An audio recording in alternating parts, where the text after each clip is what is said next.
cheery beat. It was upbeat. When the saxophone was going, then I heard the drums, and then I heard what do they call it, maracas.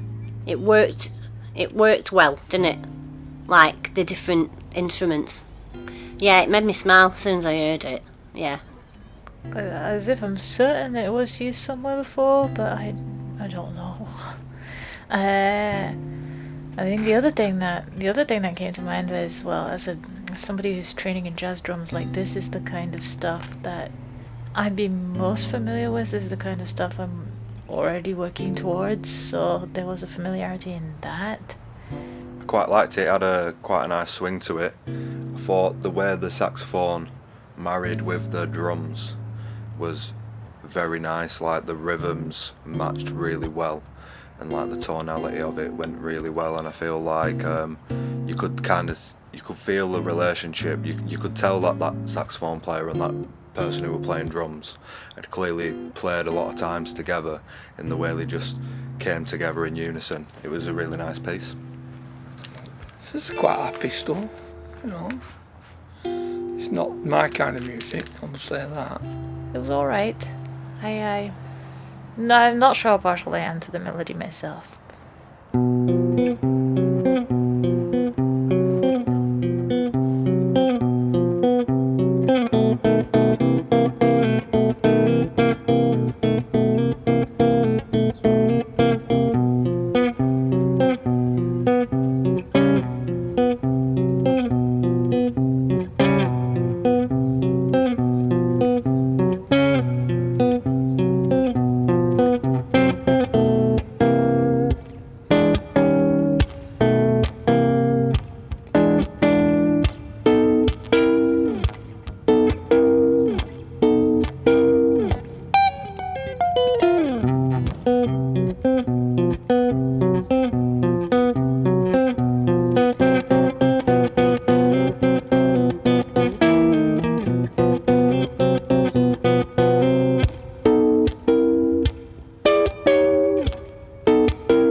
Was like very, very fast, very scatty.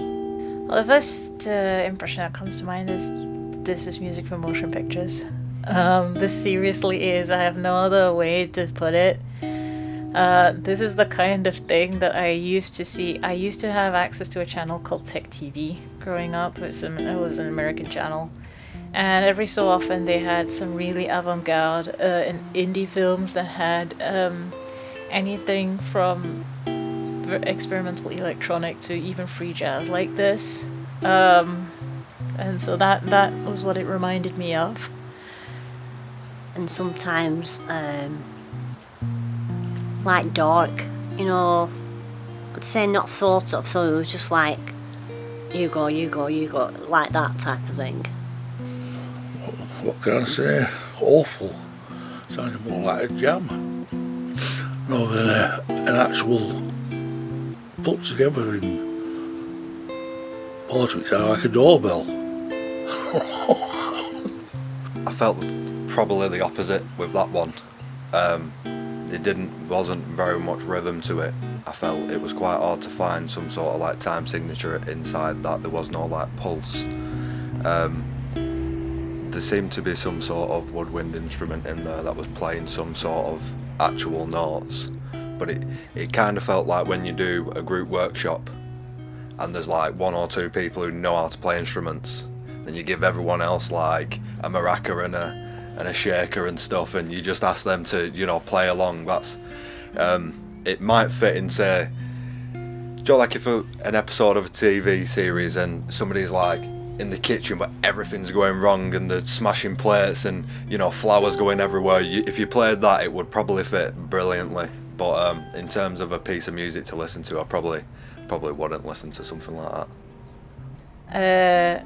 And I do immediately see visuals. I do immediately see animated visuals to this. I had ideas, very vivid ideas for what it might look like. Bit of a mix-up. No gel to it. No, it means nothing. That nothing at all. It just as I say, it sounds like they're tuning up. I don't know I don't know where they're coming from with that stuff at all. What kind of mood they're trying to set or anything. Yeah, I never like Miles Davis, any of that stuff. You know, trumpets, horrible trumpets with saxes screaming out.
That was very catchy, weren't it?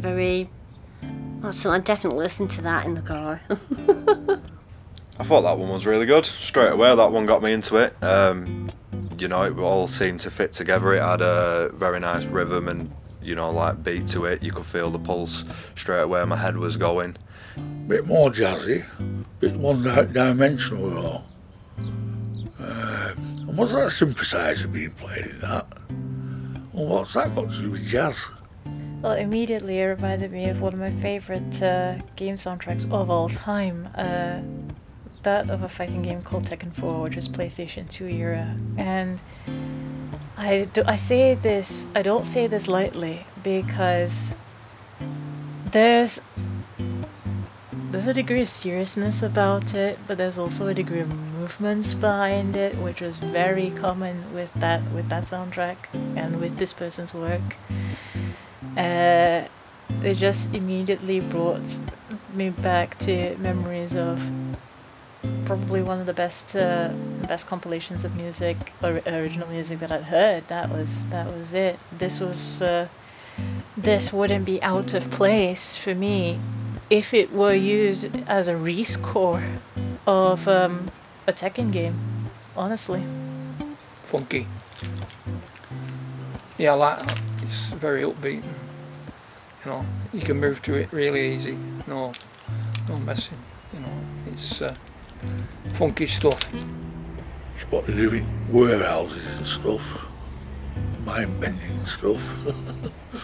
But you have to be mind-bent to go into them places. If I'm in a warehouse, you put that on full blast and be walking out.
You'd have to be nifty on your feet to dance that bit.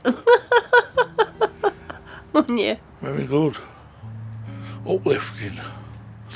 But it reminded me of, then when they used to do I don't know if it was in the 30s. With hands. Charleston's. Yeah. So that kind of music. It was the most jazzy piece, definitely. I thought it had that sense of, I think all jazz needs to have this. It's like, it sounds right and it's all in time, and you know, maybe there's a few off bits, but it's still got like that raw, chaotic kind of sense to it. But there's a lot of musicianship in there, and you can clearly tell that all those musicians know what they're doing, and they kind of know where the other person's gonna go with it. Because I think there was a piano and some strings in there that were playing the same notes and stuff. So if they're improvising, they clearly have quite a good connection with each other. All that we're missing from that was a Scooby-Doo Wop Bop, you know, like a bit of a scat going on. Well, yeah, that's probably going to be the stuff I'm the most familiar with. The basic swing pattern is something that every jazz drummer is familiar with, every jazz player is familiar with. Used to be part of Boys Brigade for quite a while. I tried drums, but I could never get used to both hands. It's all right. I'm not partial, but I'm not impartial to it. Well, it's too busy. Much too busy. It's like, how many notes can I fit into this? I mean, they get guitarists like that, don't you? You know. So it doesn't do anything for me that way at all. Just it's music that you find in a store or something. I think, like what they call it, music. Music, yeah, that kind of thing. To actually learning up about the history of it was important to me. Actually learning about the fact that he was Roma. Actually learning about what he had to contend with. For context, I'm half Punjabi, the half is from my father's side, and quarter Tamil and quarter Malayali on my mother's side. So basically, ancestors from two very, very disparate parts of India. A number of people have actually lampshaded this to me and mentioned that they said to me, you know, technically, you're kind of sort of part of the same diaspora, even though you took different routes. If you know, ancestrally, you basically come from the same place, and it's kind of hard to react to that because we're now two separate cultures. I don't know what either one's gonna say about that, you know. It's like when I go to British to like Gujarati Centre and all that. And you know, people say you don't go to them fucking places, you know, being drunk, be rallies, pack this and pack that. You don't fucking realise you say that whole thing. Don't get me wrong, I mean, I use it sometimes, not all the time, but I mean, it's only because they do the same with me, sort of thing. But, so yeah, it's just like, some of their music's good, you know. Whenever I think of somebody who's actively Asian and has done jazz and has made a name for herself, Norah Jones is like the first that comes to mind. And there's so little of a connection because now obviously this isn't every South Asian person, this isn't, but this tends to be my experience of most, both in the diaspora and in the actual place itself. There's more of a fondness for anything that's influenced by the traditional, anything that's Bollywood, anything that's out and out Hindustani music, out and out Carnatic music. To have popular music in the form that we understand it is next to unheard of, to put it mildly. The music that comes out in circles like these is almost universally meant to be for films. They're never separated from each other.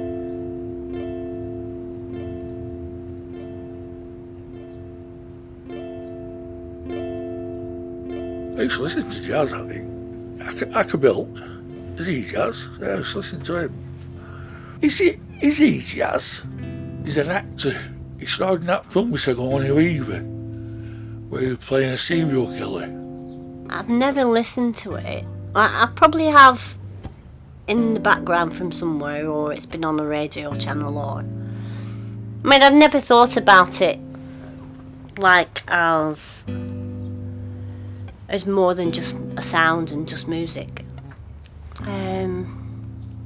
It's a full spectrum, isn't it? I think, of different music, and you can relate to it. I think it's a varied range of sounds and instruments and things.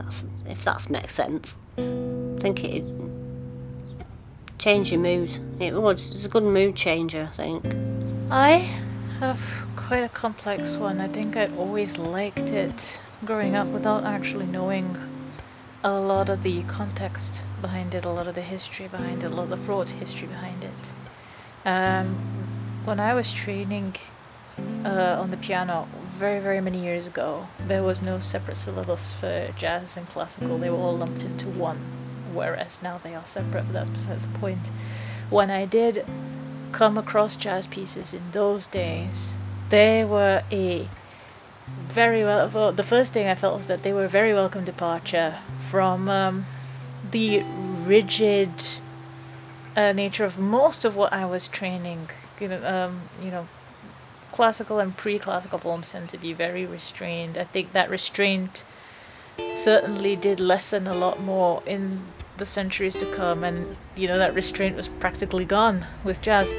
Then, when I became an adult, I finally understood. I was finally away from a place that would suppress a lot of the history behind it. I finally got to learn up about it.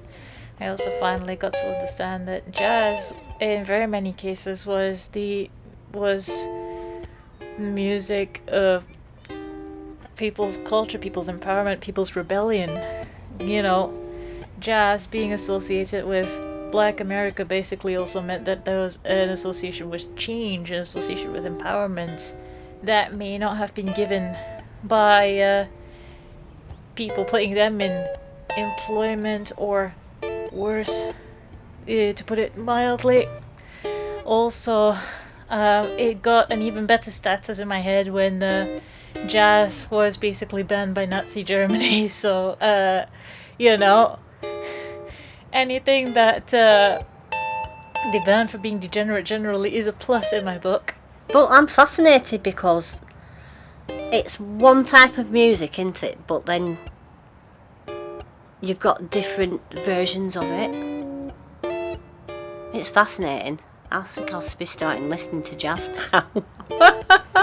It come across that they don't need to rehearse. And like when you said improvisation,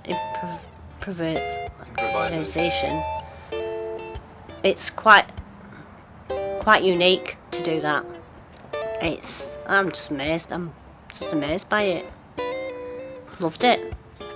Too often when people have an idea of jazz music, they generally think it as music for the elite, music for white tie, white collar people, and I guess that's unfortunately the connotation that it has taken in some circles. Gentrification of art's kind of a general thing that happens, but I'm not one to forget its roots. I'm not one to forget that it was started and is still perpetuated in some cases by those who have been struggling, by those who are poor, and by those who have a lot to say with it. It's obviously I've not really heard much jazz. I think that's only I've heard is like Louis Armstrong and things like that. But yeah, it's different to what I normally listen to, I suppose. But I'm one of these. If it's on radio, I won't turn it off. Especially at weekend, my dad used to listen to a lot of radio. Things like Archers and stuff, and then you'd have music on in between and things like that. So I've listened to a lot of different kinds of music. My dad liked his music. He'd play along with his harmonica. Mum not so much. She was just a bit In fact, he got to a stage with my dad where he took us all out of the house so we could listen to his bloody music. He had a lot better brain than he thought he had because of school and that. I mean, he used to go to a bloody Catholic school with priests and nuns and that.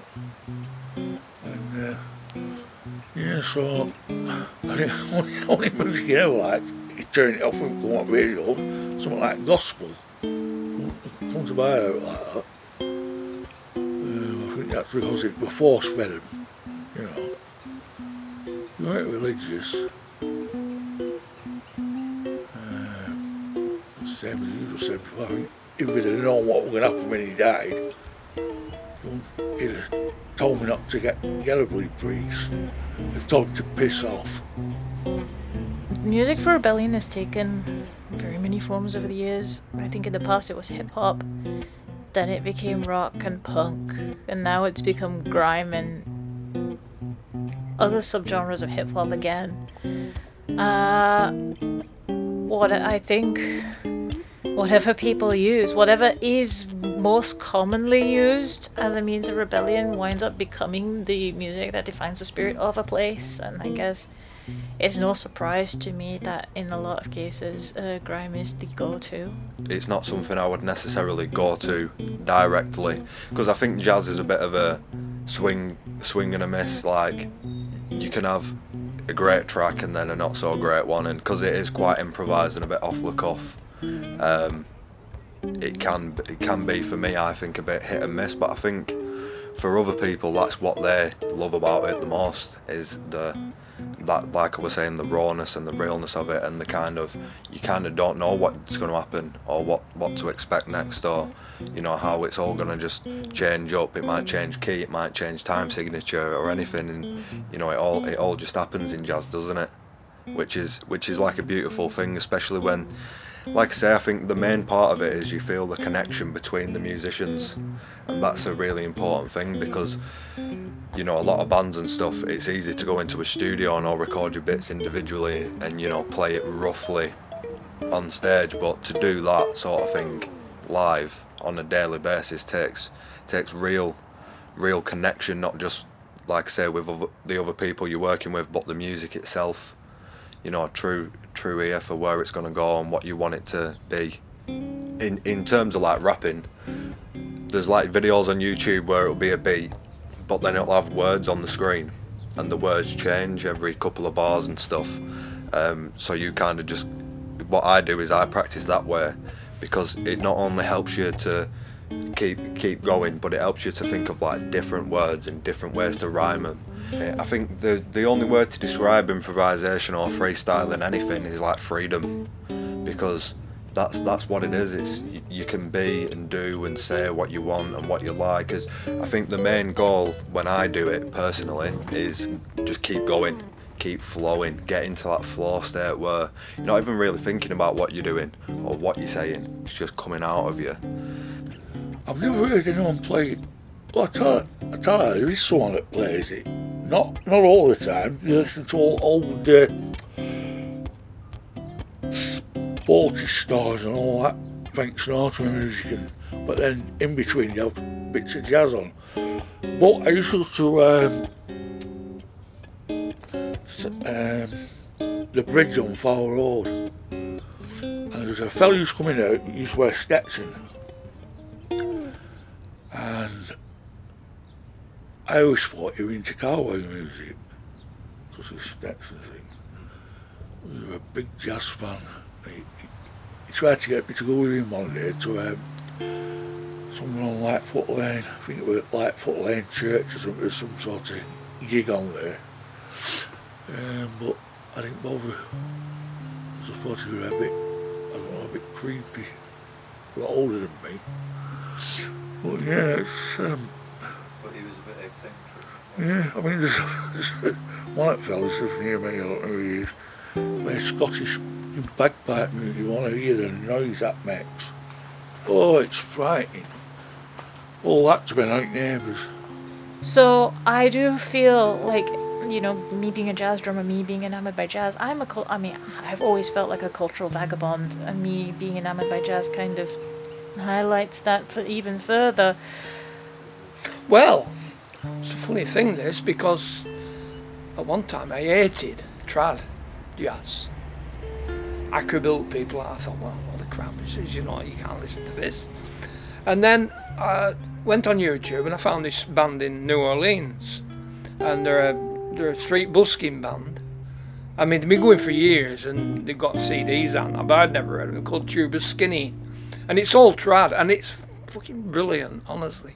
The atmosphere that they get going, they've got about 8 of them in band, and they're great. They just set up in the street and play, and people are dancing to them and everything. I thought, yeah, it's really good. And that's trad, and I thought I'd never say that I like trad. But I like people, I like some jazz. I like organ, Hammond, organ, Jimmy Smith type stuff. That's the kind of stuff I was brought up on, really.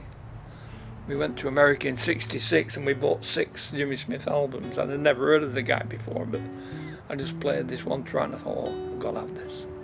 In '60s, when we were playing, we were doing Liverpool stuff, Beatles stuff, all that, doing it badly because we didn't no idea what chords were or anything. I think we only knew about 3 or 4 chords each. So that were improvisation in a way, weren't it? Yeah. Oh yeah, if you're capable of doing it, you want to show, don't you? Same in everything, isn't it?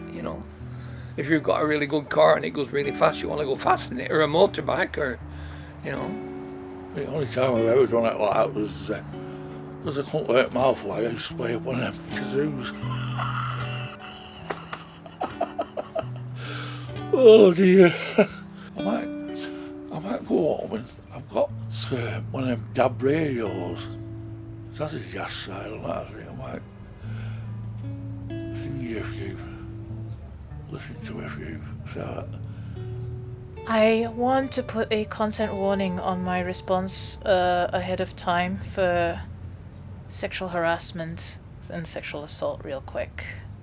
Now, improv initially growing up was just a case of just trying to think up variations. It was all cerebral. It was all emotional literacy in life as well as in music. These were concepts that were never touched on. And to be honest, I think only a few people get it, and most of us maybe have a surface level understanding of it, but it certainly wasn't a thing where I grew up. Where improvisation was completely cerebral, and so I never really understood it, and I think processing my emotions became difficult.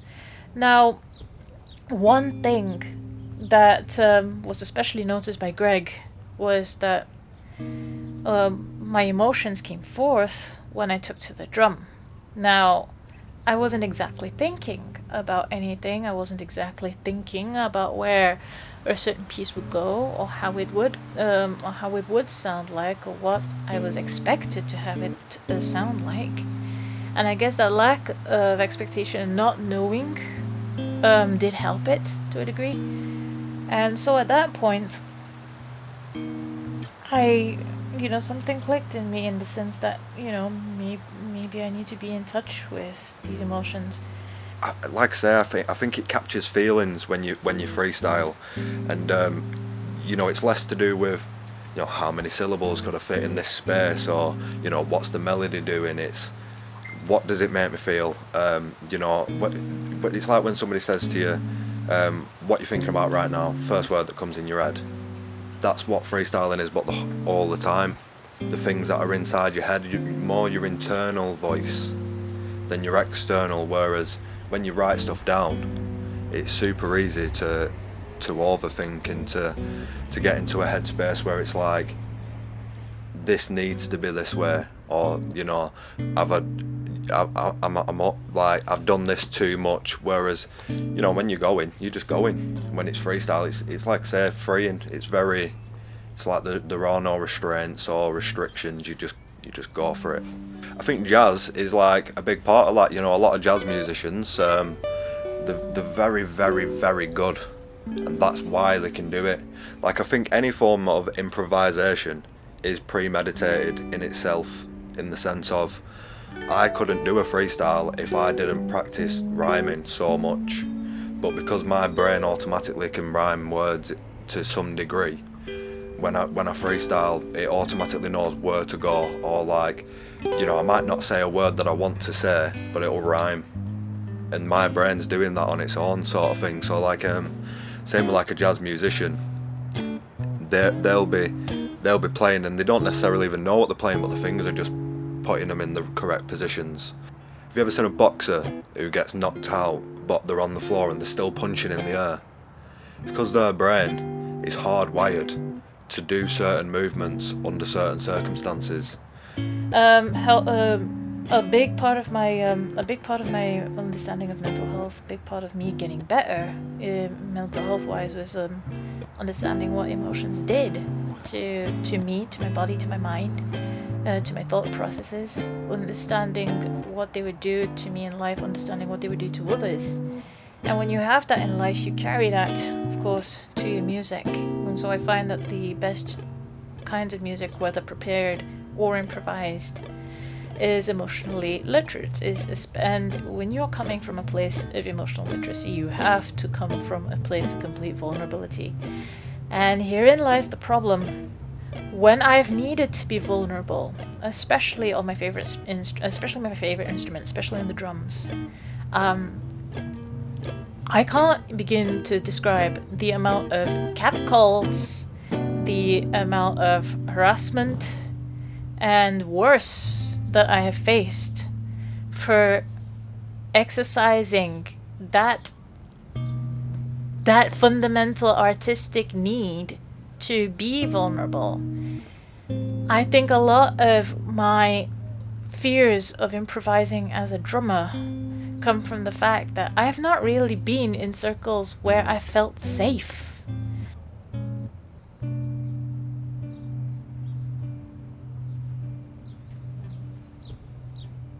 Well, it was winter and the heater was on in the hallway and there was a big draft coming from the door. So I didn't have anything. I didn't want to ring the council and I didn't want to buy anything for the sake of that. So I improvised and got an old jumper, took the sleeves off, got some filler out of the old quilt that I had, stuffed it and tied the ends with shoelaces, and it worked really well. I don't know, it just came into me, and then I started thinking, well, how can I make something? So I just looked around the house and thought, right, I've got this old thing and this old thing, I just cut them up and just made it. And I was like, wow. Quite pleased with myself, to be honest. And I thought, well, to think on the spot like that, in any different situation, it can work. I always think that there's always a solution to a problem. That's mine. I always have done. I've never been one of them. Well, I never challenged myself to do anything like that. But I think, yeah, I knew probably had it in me, but I was like surprised how quick that in a situation you can think on the spot and think, right, what have I got quick at hand? And I've been using it ever since. I don't really know if I could limit it a couple of moments, because my entire life is mostly spontaneous. Like, I'm not really good at keeping schedules. I really have the attention span of a goldfish. So when it comes to schedules, it's really only lately that I've even had that sense of rigidity, because everything has been up in the air. I suppose just being a father, because I never expected to be. It's one of them things, you know. I mean, I didn't know what sex were, basically. I don't like that, you know what I mean? I suppose it just got dropped on me sort of thing. And I always used to say to myself that I'm not going to be like my dad. I don't want my children to see violence. Don't get me wrong, we used to argue a lot. And my ex-partner had a way of just saying, hit me, hit me, hit me. And they even talk about it now, my daughters. It's funny when you think of like times you've improvised in life, because in reality you probably improvise quite a large chunk of it all. You know, like you might go into a meeting about something that you've not necessarily prepared too much for, and you just off the cuff trying to think of what you should have been prepared for in the first place. I love it with like my kids and stuff, when you've got to think of a way to get them to do something that they don't necessarily want to do. I know with my son, who's, you know, getting into like wearing underpants and stuff and doing that overnight, we found it quite easy to get the daytimes done when he'd go for a wee and stuff. But we found that he'd never go for a number 2. And what he'd do is, he'd wait till he was in his bedroom. As soon as you're out of the room, he'd do a number 2. And, you know, you'd have to change him, and, you know, you're chucking away underpants left, right and centre. It got to a point where, because he was out of nappies pretty much all day, he wouldn't have one on. So if you put a nappy on him, he'd just like strip naked. So we'd have to do things like, you know, talking about improvising, we'd like have to conceal a nappy within his underpants and then like sneak it on him and stuff like that. And, you know, the amount of times you have to improvise because they've done a toilet in the middle at night and they've got a nappy on. You're doing pretty much anything you can, pillows under legs, you know, literally whatever you can to get them to go the way you want it to go. But we had gas and the electric had gone, and thought quick making something for the breakfast in the morning before they went to school. So I just got two slices of bread, put them on the ends of a fork and toasted them in front of the fire and turned them over, and then buttered them and then put jam on, and then that were it. And I thought, wow. I'd say they were about 8, 9. They loved it.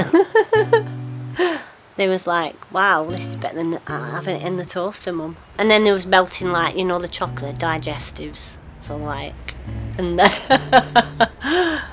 and then marshmallows. So, like, yeah.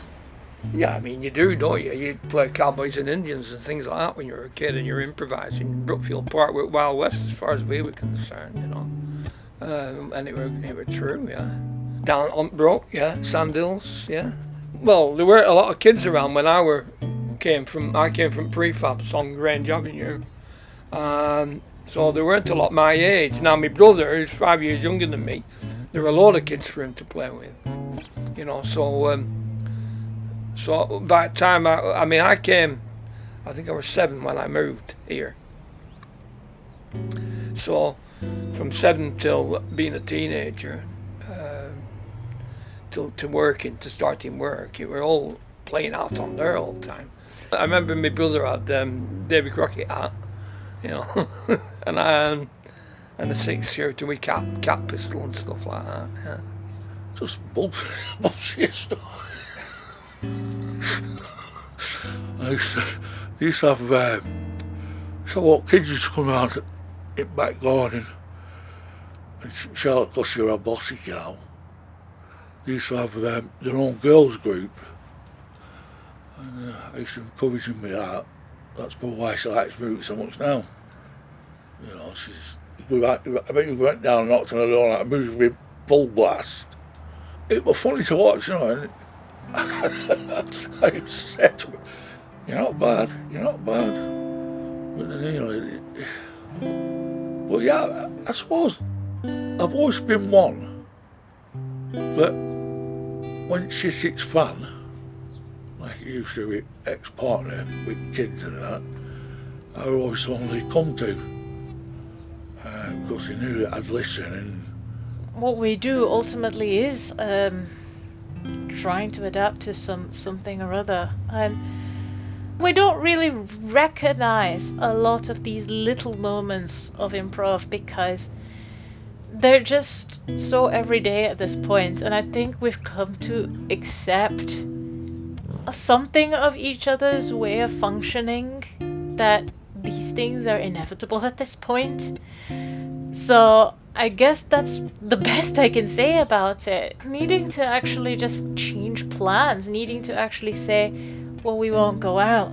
Let's just stay home. You're not well. Let me take care of you. Where I've done that for my fiance, or my fiance has done that for me. It's crazy, and I think, improvisation with kids, it only lasts so long as well. So, you might be trying to get them to eat the broccoli. So you do the aeroplane, eat your broccoli. But then they get to a certain age, and all of a sudden, that bit of improvisation don't work, so you've got to, on your feet, think of something else. Or like, maybe they want to dance, so you tell them, if you want to be a dancer, you've got to eat your broccoli, because all dancers are really healthy, and you've got to eat your broccoli. You've got to be on your feet a lot. It really helps to have a good, not to panic in situations, and just to do it, because in reality, I think people in general underestimate themselves and what they're capable of, and it's not till you're pressed into a position where you don't have anything prepared that you prove to yourself that you are capable of doing things that you didn't think you were capable of. I mean, he bought a big yacht one day about this size. That was just the body. There were no mast or anything on it. You got it from a second-hand shop, and you got it rigged up and everything, and Mum made some sales for it, and we used to take ours and pot a duck pond. I went away with a few friends once, camping, but it weren't like miles away, it was just the country for about 4 days. Yeah, we used to even cook fish we used to catch out at bloody pits and canal and that, different types, like perch and stuff. You'd have a fire, which I used to be good at making anyway. They used to call me arsonist. And then I'd just have 2 sticks, one at each side of the fire, stick over the top with push fruit fish. I'd say about 10. And my sister was having a toy sale in the garden. I thought, what can I do? So my mum had some like rose petals and stuff, and she had a beautiful back garden, so I just got these old bottles and put petals in with water, and then put little stoppers on them and sold them. A couple, yeah, the red rose petals ones were, but it never went any further than that. I think improvisation is a really good tool to use in any situation, I think. And knowing that you can do it, it tells you that you can explore. I don't think I've challenged myself enough over years since I was little. I don't think it's never really crossed my mind to do it. But with the impromptu situation like that come up, then you've no choice to challenge yourself. You have to do it. It's a really good tool to have, and I think everybody's got it in them.